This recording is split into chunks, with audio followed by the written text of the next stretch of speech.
The wind howled through the jagged cliffs, carrying the sharp scent of pine and the crisp bite of the approaching storm. Camille's breath came in ragged gasps as she trudged up the steep incline, her legs aching from exhaustion. She adjusted her grip on the heavy backpack slung over her shoulder, packed with supplies she had gathered for the upcoming week: cans of cheap soup, a few loaves of bread, and a pack of diapers for her 2-year-old daughter, Lily. She wasn't here for fun. The mountain trails weren't a place she'd have chosen to be if she had a choice. But when your life was a series of sacrifices, choices became luxuries. A local lodge paid her in cash under the table to clean up after their wealthier guests, and she took the extra food they threw away to keep her baby fed. She was desperate, struggling to make ends meet, yet she never complained. But tonight was different. A scream tore through the stillness of the mountains. Camille froze. She turned her head, ears straining against the wind. The sound came again, closer this time. A shout, panicked and raw, followed by the unmistakable noise of rocks tumbling down the steep cliffside. Then silence. She didn't hesitate. Bolting towards the direction of the noise, she pushed through the trees and onto the more dangerous part of the mountain trail. Her heartbeat pounded as she skidded to a stop near the edge, eyes scanning the jagged rocks below. Then she saw him. A man dangled off the side of the mountain, gripping a narrow ledge with one hand while his other arm hung limply at his side, blood dripping down for what appeared to be a deep gash. His dark hair was matted against his forehead, his breath coming in sharp, uneven pants. His suit was torn, dirt smeared across the expensive-looking fabric. He was losing his grip. Camille didn't know who he was, and frankly, it didn't matter. Adrenaline surged through her veins as she moved into action, tossing her bag aside and dropping to her knees. There was no time to be afraid, no time to hesitate. "Hold on," she shouted. The man's head snapped up, his eyes locking onto hers. Blue, sharp, filled with a mixture of pain and surprise. She pulled off her belt in a swift motion and threw it down toward him. "Wrap it around your wrist. I'll pull you up." He hesitated for only a second before gripping the leather with his free hand, wrapping it tightly around his wrist. Camille braced herself, digging her heels into the dirt as she began pulling with everything she had. Her muscles screamed, her fingers burned, but she refused to let go. "Don't you dare let go," she gritted out, her entire body trembling from the sheer effort. The man's arm shook violently as he struggled to hoist himself up, his breaths ragged and strained. His grip was failing. With a final desperate pull, Camille yanked with everything she had, and suddenly, he was over the ledge, collapsing onto the dirt beside her. They both lay there, gasping for breath, as the storm clouds gathered above them. The man turned his head to look at her, those piercing blue eyes filled with something unreadable. "Who are you?" he rasped. Camille swallowed hard, pushing herself up on shaking arms. "Just a struggling single mom," she said. "And you?" He exhaled a rough, humorless chuckle. "Nathaniel Black." Her blood ran cold. Nathaniel Black, the billionaire, the ruthless businessman who owned half the corporations in the city, the name that people whispered with fear and awe. She stared at him, stunned. The man she had just saved wasn't just anyone, and she had no idea how much her life was about to change. Nathaniel sat up slowly, groaning as pain shot through his injured arm. Camille could see the gash more clearly now, a deep wound, likely from where he had scraped against the sharp rocks. Blood soaked through the sleeve of his once expensive suit. "You're hurt," Camille said, pushing aside her shock. "We need to get you down the mountain." Nathaniel's jaw clenched. He was a man used to control, to power. But right now, he was at her mercy. "I can manage," he said stiffly, trying to stand. He nearly collapsed. Camille rushed to his side, grabbing his good arm. "Yeah, you're doing a fantastic job of that," she muttered under her breath. He glared at her. "I don't need." "Yes, you do," she interrupted. "And lucky for you, I'm stubborn. So unless you'd rather die of blood loss up here, stop arguing." His lips pressed into a thin line, but after a long moment, he nodded. She wasn't sure why, but the acceptance of her help felt significant. Like this was a man who didn't rely on anyone, ever. They started the slow, painful descent together, Camille keeping a firm grip on Nathaniel to stop him from falling. Every step was a battle, but she refused to let him collapse. By the time they reached the small, run-down cabin she called home, Nathaniel was barely conscious. Camille pushed the door open and let him inside, easing him down onto the old couch. Lily stirred in her crib, her tiny face scrunching before she let out a soft sigh and fell back asleep. Nathaniel barely registered the surroundings. His eyes fluttered closed, exhaustion and pain dragging him under. Camille swallowed hard, staring down at the billionaire she had somehow dragged into her home. What had she just gotten herself into? Camille let out a shaky breath, brushing her damp hair from her face as she looked down at the unconscious billionaire sprawled on her couch. The dim glow of the flickering lamp cast sharp shadows over his pale, sweat-slicked face. His suit, once pristine, was torn and caked with dirt and dried blood. She should have been terrified. This wasn't just some lost hiker. This was Nathaniel Black, the same ruthless billionaire who graced the front page of newspapers, the one known for acquiring businesses like a predator closing in on prey. Yet here he was, weak, vulnerable, at her mercy. Camille clenched her jaw. She had enough on her plate already. Lily, her job, the never-ending struggle of just trying to survive.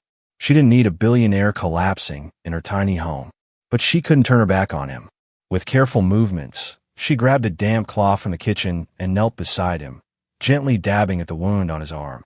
He flinched slightly, a low groan escaping his lips, but he didn't wake. As she worked, her eyes flickered to Lily's crib. The soft rise and fall of her daughter's chest was the only thing grounding her. Camille sighed.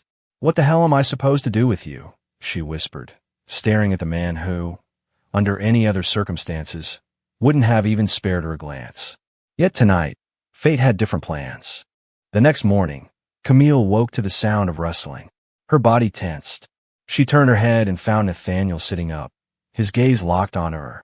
His face was unreadable, but there was a sharpness in his eyes that hadn't been there before.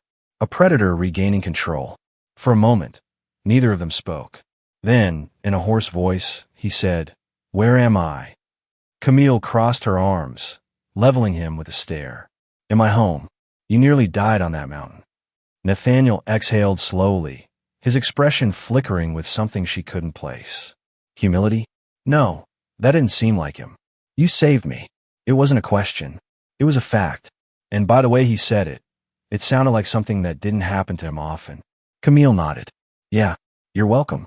Nathaniel looked around, taking in the cramped space, the peeling wallpaper, the flickering light bulb, the tiny kitchen that barely had enough room for two people to stand in.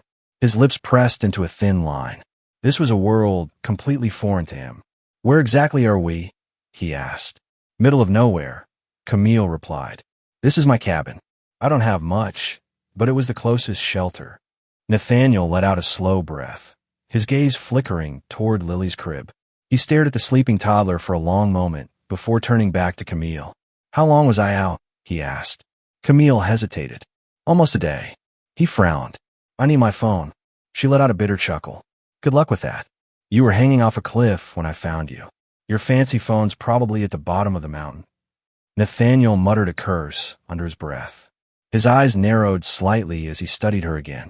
Calculating. Studying. Camille could feel the weight of his gaze, as if he was trying to piece her together like a puzzle he didn't understand. "You don't seem surprised by who I am," he noted. Camille shrugged. "I was. But rich or not, you were dying. I wasn't about to let someone fall to their death." Nathaniel's lips twitched. Not quite a smile, but close. "Most people wouldn't have gone through that much trouble," he said. Camille held his gaze. "I'm not most people." For the first time, something in his expression softened. Nathaniel sat upright, his body tense. He was a man used to control, to power. And right now, he had neither. He hated it. But Camille intrigued him. She was different. There was no awe in her eyes, no desperation, no greed. She had saved him, not because of his wealth, but because she simply refused to let someone die. It was rare to meet someone like that.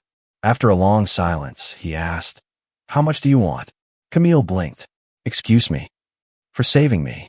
Name your price." Her expression darkened. "Are you kidding me?" "I don't expect charity," he said simply. "Everyone has a price." Camille's jaw clenched. This man had no idea who she was. I don't want your money, she snapped. I saved you because it was the right thing to do. Not everything comes with a price tag, Mr. Black. For the first time in years, Nathaniel was speechless. She got up and grabbed a plate of food, just a slice of toast and some scrambled eggs.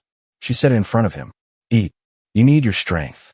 Nathaniel stared at the food, then at Camille, as if she were some kind of enigma. Most people treated him like a god, but Camille treated him like a man, and that unsettled him more than he cared to admit. Nathaniel ate in silence, but his mind was racing. This woman intrigued him. She had every reason to take advantage of his vulnerability. She could have demanded money, threatened to call the press, or left him for dead. But she hadn't. His eyes flickered to the small crib in the corner. The baby stirred in her sleep, her tiny hand clutching a worn-out stuffed bear. He frowned. How was Camille surviving like this? Everything in this cabin screamed struggle. This woman was barely making it. And yet, she had given him food. She had risked her life for him. A strange, unfamiliar feeling stirred in his chest. Nathaniel Black was a man who crushed companies, built empires, and never second-guessed himself. But for the first time in years, he found himself wanting to help someone. Not as a businessman, but as a man. He didn't just owe Camille his life. He owed her everything. And whether she liked it or not, he was going to change her world. Nathaniel sat still for a long time after finishing his food. Camille had retreated to the kitchen, her back turned to him as she washed the dishes. He wasn't used to this. The quiet, the simplicity, the lack of expectation. In his world, everything was a transaction. But not here. Not with her. His sharp blue eyes flickered around the room again. The small space, the worn-down furniture, the undeniable signs of struggle. Camille was barely keeping herself and her daughter afloat. Yet, when faced with a man who could change her life with the snap of his fingers, she asked for nothing. Nathaniel Black had spent years believing there was no such thing as pure kindness. But Camille proved him wrong, and that unsettled him more than anything. Slowly, he sat up straighter. His body still ached, but his mind was sharper than ever. He had made his decision. Camille had saved his life. Now, he was going to change hers. Camille glanced over her shoulder when she heard Nathaniel shift. His eyes were on her, steady, unreadable. I need a way back to the city, he said. She snorted. Yeah? And I need $1 million. Guess we're both out of luck. A flicker of amusement crossed his face. You don't like me very much, do you? Camille let out a dry chuckle. I don't even know you. Nathaniel leaned forward slightly. Then get to know me. She frowned, turning to face him fully. Why would I do that? His lips curled into the faintest hint of a smirk. Because I have an offer for you. She crossed her arms. I already told you, I don't want your money. This isn't about money, he said smoothly. It's about opportunity. Camille stiffened. What kind of opportunity? Nathaniel's piercing gaze locked onto hers. I don't forget debts, he said. And right now, I owe you. I don't care if you don't want my money. You're getting my help, whether you like it or not. She opened her mouth to protest, but he cut her off. Tell me, Camille, do you want to keep struggling? Do you want your daughter to grow up like this? His voice wasn't cruel. It was calculated. Because you did something no one else would do. And I don't let something like that go unnoticed. Camille's breath caught. She didn't trust him. But God help her, she wanted to. Because for the first time in years, someone was offering her a way out. And she wasn't sure she could afford to say no. Camille hadn't left the mountains in years. She had been stuck, surviving day to day, taking whatever scraps life threw her way. But now she was sitting in the passenger seat of a sleek black SUV, gripping Lily in her arms, as Nathaniel's private driver navigated them back toward the city. It all felt unreal. Nathaniel had called someone the second they got near civilization. Within an hour, a helicopter had landed near the base of the mountain, picking them up and taking them directly to a waiting car. The billionaire beside her looked back to normal, clean-shaven, dressed in a crisp black suit that probably cost more than her entire cabin. And Camille? She felt like an imposter. She was still in her old, faded jeans, still clutching her daughter like someone was going to rip her away at any second. Nathaniel must have noticed her tension because he spoke without looking at her. You don't trust me. Camille swallowed. No offense, but rich people don't just help people like me. His jaw clenched. Maybe you've been dealing with the wrong rich people. She scoffed. And you're different. He turned his head, And for the first time, she saw something beneath that cold exterior. Something raw. Something real. Yes, he said simply. And for some reason, she believed him. The car pulled up to the kind of building Camille had only seen in magazines. Skyscrapers, marble floors, crystal chandeliers. Everything was gold, glass, and power. And she did not belong here. Her grip on Lily tightened as she hesitated at the entrance. Nathaniel turned back toward her, his gaze sharp. Are you coming? Camille sucked in a breath. She was terrified, but she'd made it this far. And if there was even the slightest chance that this could change her daughter's life for the better, she had to take it. So she stepped forward into a world that was about to change everything. Camille stepped into a world she had no business being in. Nathaniel led her through the towering lobby of his corporate headquarters, where people in expensive suits turned to stare. She kept her head high, but deep down, she felt like a fraud. A single mom in thrift store clothes. A waitress who barely scraped by. And now, walking beside one of the most powerful men in the country, she held Lily closer to her chest, as if her daughter's tiny warmth could ground her. Nathaniel ignored the stares, his presence commanding. He was back in his world, and yet, every so often, his sharp blue eyes flicked toward her, as if silently reassuring her that she belonged. He led her to the top floor, where a lavish office awaited.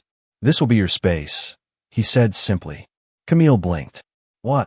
You're working for me now. She stared. I didn't. You saved my life, he said coolly, pouring himself a glass of whiskey. Now I'm going to change yours. Nathaniel wasn't lying. From the second Camille stepped into his world, everything changed. New clothes, a paycheck that made her dizzy, a private daycare for Lily, where she didn't have to worry about her baby going hungry. But with it came whispers, gossip. People watched her, judged her. Nathaniel's assistant, a cold-eyed woman named Evelyn, pulled her aside one day. I don't know what game you're playing, she said, but you don't belong here. Camille's blood boiled. I'm not playing any game. Evelyn smirked. Then you won't last long. Camille refused to be intimidated. She had survived worse. And if people wanted to underestimate her, that was their mistake. Camille didn't know that saving Nathaniel had made her a target. One night, as she was leaving work, a sleek black car pulled up beside her. A man in a tailored suit stepped out. I'd be careful if I were you, he said, smiling. You're in very dangerous company. Her stomach turned to ice. But before she could respond, a new voice cut through the tension. Nathaniel, she's under my protection, he said, stepping between them. His voice was pure steel. The man hesitated, then smirked. Interesting. And then he left. Camille turned to Nathaniel, her heart pounding. What the hell was that? His jaw was tight. That, he said darkly, was a warning. And it was only the beginning. Nathaniel's enemies weren't just in the boardroom. Someone wanted him destroyed. And now, they wanted Camille gone too. One evening, she returned to her apartment to find the door slightly open. Her blood ran cold. Inside, her things were trashed. Lily's crib was overturned. A note lay on the kitchen table. Stay away from him. Camille's hands trembled. But she wasn't running. She had fought too hard to be here. If they wanted her gone, they would have to do better than threats. Nathaniel was furious when he found out. I should have known they'd come after you, he growled, pacing in his office. Camille crossed her arms. I can handle myself. His gaze snapped to hers. Not against this. For the first time, she saw something raw in his expression. Fear. Not for himself. For her. Nathaniel took her somewhere safe. A penthouse high above the city. You're staying here, he ordered. Camille bristled. I'm not your prisoner. No, he said softly. You're important to me. The words stunned her. For so long, she had felt invisible, unwanted. But Nathaniel saw her, and that terrified her more than anything. The threats didn't stop. One night, they came for her. Men in black masks broke into the penthouse. Camille grabbed Lily and ran, but they caught her. A gun was pressed to her head. Then, gunfire. Nathaniel. He stood in the doorway, gun in hand, eyes burning with rage. By the time it was over, the men were gone. And Camille knew, deep down, her life would never be the same again. Nathaniel sat beside her, his hand gripping hers tightly. This is my fault, he said. Camille shook her head. No, it's mine. I should have walked away. His jaw clenched. I wouldn't have let you. Silence. Then, his fingers brushed her cheek. "You saved me," he murmured. "Now it's my turn." And in that moment, Camille realized she wasn't alone anymore. Nathaniel took down his enemies, one by one. When the dust settled, he stood before Camille. "I meant what I said," he told her. "I protect what's mine." She exhaled shakily. "And what am I?" He stepped closer. "Everything." Her heart pounded. And for the first time in years, Camille believed in something other than survival. She believed in him. Months passed. Camille no longer worried about how she would feed Lily. No longer flinched at shadows. She had found her place. Nathaniel had given her a job, a home, a life. But more than that, he had given her himself. And in the end, that was the greatest gift of all.